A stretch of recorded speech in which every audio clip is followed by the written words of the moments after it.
Hello everyone, welcome to my channel. बात करने वाले हैं रिक्रूटमेंट नोटिफिकेशन के बारे में, जो कि असिस्टेंट प्रोफेसर पोस्ट के लिए है। और आप स्क्रीन पे देख सकते हो, ये रिक्रूटमेंट नोटिफिकेशन आई हुई है दिल्ली यूनिवर्सिटी की तरफ से, जिसमें शहीद भगत सिंह कॉलेज की तरफ से ये नोटिफिकेशन है। ओके, तो चलिए सारी इन्फॉर्मेशन को कवर करते हैं इस नोटिफिकेशन से रिलेटेड। और अगर आप चैनल पे नए हैं तो चैनल को जरूर सब्सक्राइब करें, बेल आइकन को प्रेस करें, ताकि जब भी मैं नया वीडियो अपलोड करूं आपके पास नोटिफिकेशन पहुंच जाए। ओके, तो सबसे पहले हम लोग देखेंगे कि कौन कौन से सब्जेक्ट में कितनी नंबर ऑफ यहाँ पे वैकेंसी है। इसके अलावा कितने डिपार्टमेंट में वैकेंसी है, सैलरी क्या मिलेगी, एजुकेशन क्वालिफिकेशन क्या होगी, ऑल डिटेल्स अभी हम लोग यहाँ पे चेक करेंगे। ठीक है, तो आप यहाँ पे सबसे पहले देख लो कि आपको सैलरी कितनी मिलेगी। तो यहाँ पे सैलरी आपको 7वें वेतन आयोग के अनुसार सैलरी आपकी होगी 57,700 रुपए से लेकर के 1,82,400 रुपए तक।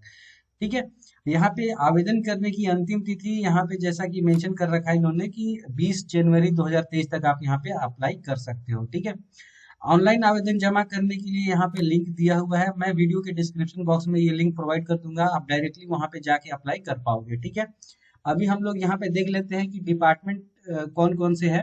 और रिजर्वेशन कैटेगरी के अकॉर्डिंग यहाँ पे नंबर ऑफ पोस्ट मेंशन किया हुआ है, तो आप देख पाओगे यहाँ पे वाणिज्य डिपार्टमेंट में पदों की संख्या टोटल 36 है, बहुत अच्छे नंबर में वैकेंसी है यहाँ पे।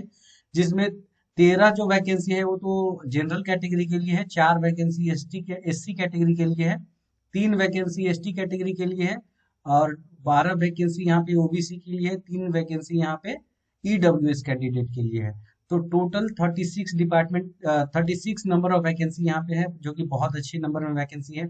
इकोनॉमिक्स के लिए यहाँ पे नंबर ऑफ वैकेंसी 15 है, अंग्रेजी के लिए 10 वैकेंसी है, भूगोल के लिए 9 वैकेंसी है, हिंदी में 2 वैकेंसी है, हिस्ट्री में यहाँ पे 6 वैकेंसी है, गणित में 4 वैकेंसी है, राजनीतिक विज्ञान यानी पॉलिटिकल साइंस में 3 वैकेंसी है, और यहाँ पे इन्वायरमेंटल साइंस में 3 वैकेंसी है।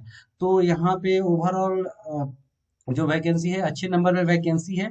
रिजर्वेशन कैटेगरी के अकॉर्डिंग यहाँ पे इन्होंने मेंशन कर रखा है, और अगर आपका डिपार्टमेंट अगर बिलोंग करता है, यहाँ टोटल 9 डिपार्टमेंट मेंशन किया हुआ है, अगर आपका डिपार्टमेंट है तो आप जरूर अप्लाई करें। ओके, यहाँ पे अभी हम लोग बात कर लेते हैं एलिजिबिलिटी क्राइटेरिया की क्या होगी। एब्रीविएशन यहाँ पे जैसे मेंशन किया हुआ है, अगर आपको जानना है तो आप देख सकते हो ईडब्ल्यूएस और ओबीसी के लिए क्या क्या है। ठीक है, अभी यहाँ पे अगर हम लोग देखें स्क्रॉल डाउन करके, तो यहाँ पे आप देख पाओगे इंग्लिश में भी इंफॉर्मेशन है।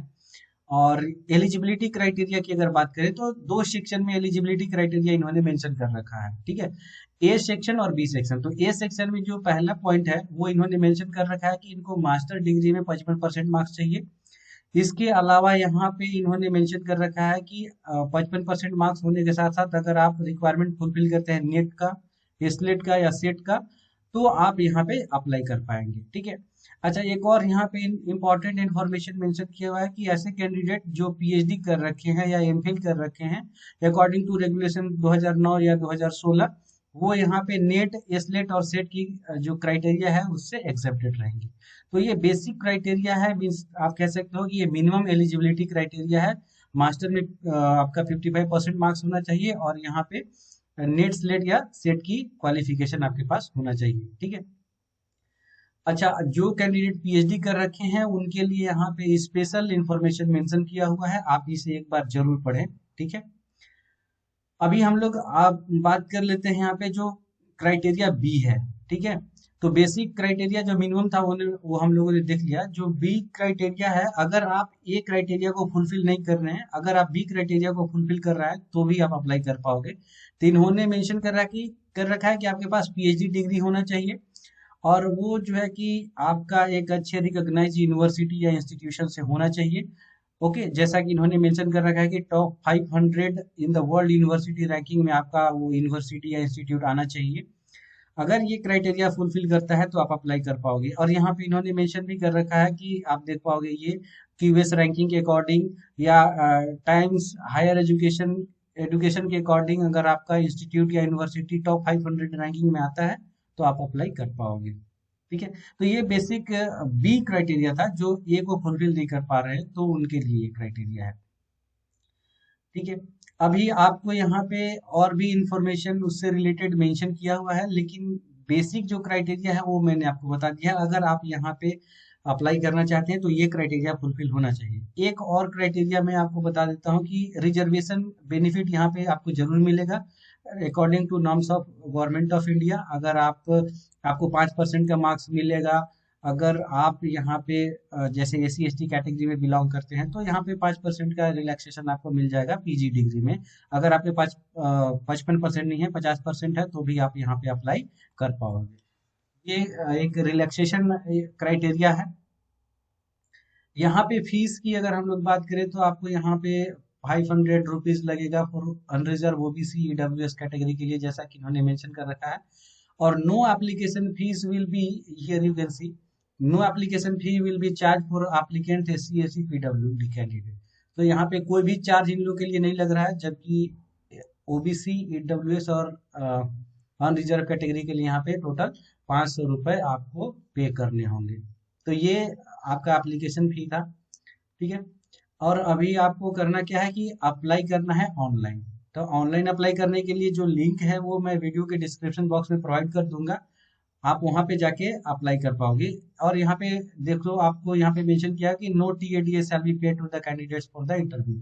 अच्छा, सिलेक्शन प्रोसीजर की मैं बात करूँ तो यहाँ पे जो सिलेक्शन प्रोसीजर है वो क्या होने वाला है, मैं डिटेल में आपको बता देता हूँ। देखिए, यहाँ पे शॉर्ट लिस्टिंग होगा, जैसा कि इन्होंने मेंशन कर रखा है, शॉर्ट लिस्टिंग फॉर कैंडिडेट्स और short listing of candidate for appointment to the post of assistant professor in college. तो यहाँ पे बेसिकली API स्कोर तैयार होगा, एकेडमिक स्कोर तैयार होगा, और जिसके लिए यहाँ पे कंप्लीट इन्फॉर्मेशन दे रखा है कि ग्रेजुएशन में 80% अगर आपका है तो यहाँ पे आपको 21 मार्क्स मिलेगा। 60% है तो यहाँ पे आपको या 60% है उस, और यहाँ पे लेस देन 80% है और 60% से ज्यादा है तो 20 मार्क्स मिलेगा। इस तरीके से मार्क्स डिस्ट्रीब्यूशन आप यहाँ पे देख पाओगे। पोस्ट ग्रेजुएशन के लिए भी है, MPhil के लिए भी है, PhD के लिए आपको यहाँ पे 25 मार्क्स का बेनिफिट मिलेगा। और PhD के लिए 25 मार्क्स हो गई। नेट विथ JRF है तो आपको 10 मार्क्स का बेनिफिट मिलेगा, और अगर नेट है तो आपको यहाँ पे 8 मार्क्स मिलेगा। पब्लिकेशन के लिए भी यहाँ पे इन्होंने मेंशन कर रखा है कि आपको 6 मार्क्स मिलेगा, लेकिन यहाँ पे केवल आपका research publication 2 marks for each research publication published in peer reviewed for UGC listed journals. तो आपके चाहे कितने भी पब्लिकेशन क्यों ना हो, लेकिन मैक्सिमम आपको यहाँ पे 6 मार्क्स मिलेगा। तो जैसा कि इन्होंने दे रखा है हर एक पब्लिकेशन के लिए 2 मार्क्स, तो मैक्सिमम आपका 3 पब्लिकेशन यहाँ पे काउंट होगा और यहाँ पे मैक्सिमम 6 मार्क्स आपको मिलेगा। तो ये रिसर्च पब्लिकेशन से रिलेटेड इंफॉर्मेशन था। अगर आपके पास टीचिंग एक्सपीरियंस है या पोस्ट डॉक्टरल एक्सपीरियंस है तो आपको यहाँ पे 2 मार्क्स फॉर 1 ईयर मिलेगा, और मैक्सिमम यहाँ पे 10 मार्क्स मिलेगा। तो यहाँ पे अगर आपके पास टीचिंग एक्सपीरियंस अगर 5 साल का है तो आपको 10 मार्क्स मिलेगा, और अगर आपका teaching experience more than 5 years है तो भी आपको 10 मार्क्स ही मिलेगा। पोस्ट डॉक्टरल है तो आपको यहाँ पे 2 मार्क्स मिलेगा, जैसा कि इन्होंने मेंशन कर रखा है। ठीक है। और यहाँ पे इंटरनेशनल लेवल या नेशनल लेवल का अगर अवार्ड है आपके पास तो 3 मार्क्स मिलेगा। स्टेट लेवल अगर अवार्ड है तो आपको यहाँ पे 2 मार्क्स मिलेगा, जो कि गवर्नमेंट ऑफ स्टेट गवर्नमेंट से होना चाहिए एफिलिएटेड। तो ये टोटल मार्क्स डिस्ट्रीब्यूशन था। इस मार्क्स डिस्ट्रीब्यूशन के बेसिस पे आप यहाँ पे देखेंगे आपका टोटल मार्क्स डिसाइड होगा। MPhil PhD का 25 मार्क्स है, JRF नेट का 10 मार्क्स है, इन अवार्ड्स कैटेगरी का 3 मार्क्स है। तो टोटल एकेडमिक स्कोर आपका 84 मार्क्स का बनेगा, यानी जो भी आपने UG में, PG में, या फिर आपका नेट, JRF या PhD जो भी एकेडमिक स्कोर है उसका टोटल 84 मार्क्स ही बनेगा। रिसर्च पब्लिकेशन का 6 मार्क्स होगा, और टीचिंग एक्सपीरियंस का यहाँ पे 10 मार्क्स होगा। टोटल यहाँ पे 100 मार्क्स का स्कोर काउंट होगा। इसके बेसिस पे जिस भी कैंडिडेट का मार्क्स ज्यादा होगा उनको यहाँ पे इंटरव्यू के लिए बुलाया जाएगा। तो इंटरव्यू का जो प्रोसेस है वो यही है कि आपका यहाँ पे API स्कोर तैयार होगा।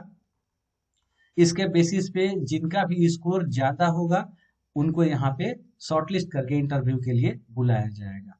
ठीक है। तो ये मेंशन कर रखा है इन्होंने, और कुछ कुछ इंफॉर्मेशन रिलेटेड टू है।